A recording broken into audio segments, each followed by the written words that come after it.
ধর, নাস্তিক ধর, আল্লাহর দুশমনদের ধর। পরিষ্কার বলছে আজকে বাউলদের মুখ সংকোচন হয়ে গেছে। এই আবুলদের আর প্রকাশ্যে বাংলাদেশের কোথাও বাউল করতে দেওয়া হবে না, হবে না, হবে না। আমি আমার কথা শেষ করে দেব।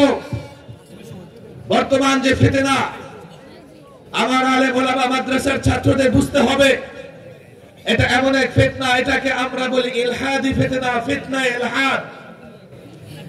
ইন্নাল্লাযীনা ইউলহিদুনা ফি আয়াতিনা লা ইয়াখফাউনা আলাইনা।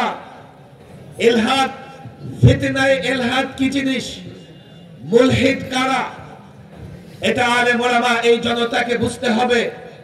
কোরআনুল কারীমের সূরা হামিম আস-সাজদায় 40 নম্বর আয়াতে আল্লাহ তাবারক ওয়া তাআলা মুলহিদদের কথা বলেছেন, ইলহাদের কথা বলেছেন, এবং তার আগে ওই প্রজন্ম, ওই প্রজাতি, ওই জাতির কথা বলেছেন যারা প্রকাশ্যে ঈমান এবং ইসলামকে অস্বীকার করে, কোরআনকে অস্বীকার করে।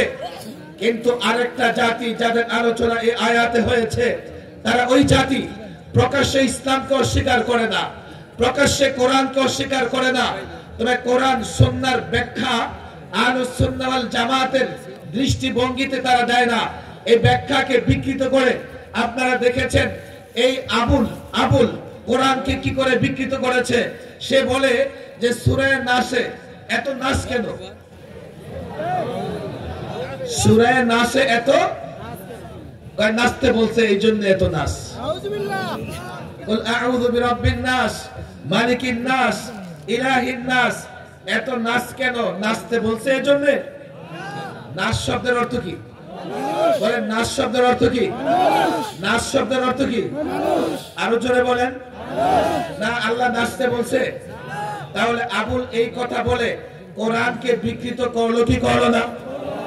এখন আমার দেশের এক বুদ্ধিজীবী নামের পরজীবী, যার মুখে আমেরিকার হাড্ডি, আমার দেশের এক বুদ্ধিজীবী নামের পরজীবী, সে আবুলের মুক্তির জন্য লড়াই করতেছে।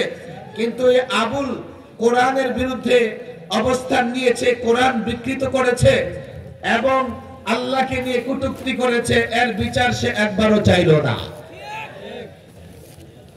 ওরা হচ্ছে ওই নাস্তিক, নতুন প্রজাতির নাস্তিক, আধুনিক প্রজন্মের নাস্তিক। ওরা যারা মুখে বলে আমি মুমিন, আমি মুসলমান, আমি হজ করি, আমি নামাজ পড়ি, কিন্তু কোরআন এবং ইসলামের যে ব্যাখ্যা আহলুস সুন্নাহ ওয়াল জামাত দিয়েছে, উলামায়ে কেরাম দিয়েছে, সেই ব্যাখ্যাকে তারা মানে না।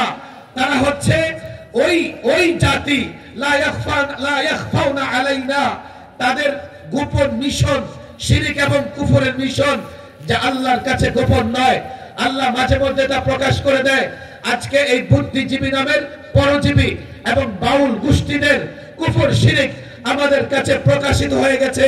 আজকে তারা যুক্তি দেয় যে আমরা তর্ক বিতর্ক করি, আমরা অভিনয় করি, আমরা ইসলামকে অস্বীকার করি না।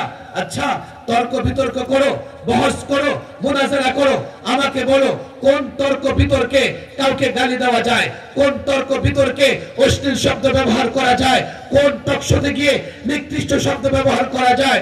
টকশো, তর্ক বিতর্ক, প্রশ্ন উত্তর, কোথাও নিকৃষ্ট শব্দ ব্যবহার করা যায় না। আর তোমরা তোমাদের বিতর্কে আল্লাহকে নিয়ে কটূক্তি করছো। আসলে তোমরা তোমাদের শিরক, তোমরা তোমাদের কুফরকে গোপন করে এই জাতিকে বেঈমান বানাতে চাও। আজকে তোমাদের মুখ সম্মোচন হয়ে গেছে, তোমাদের চরিত্র প্রকাশিত হয়ে গেছে। পরিষ্কার বলছি, আজকে তাদেরকে প্রতিহত করবার, প্রতিরোধ করবার ডাক এসেছে। আমরা নিজেদের হাতে আইন তুলে নিতে চাই না, কিন্তু কেউ যদি আমাদের ঈমান ধ্বংস করতে চায়, আল্লাহকে নিয়ে কটূক্তি করে, আমরা যুবকদের ঈমান বন্ধক রাখি নাই। এদেশের যুবক, এদেশের মুসলমান ছাত্র জনতা তাদেরকে ছেড়ে দেবে না, তাদেরকে ছেড়ে দেবে না। যেখানে পায় তাদের প্রতিরোধ করবে, প্রতিহত করবে।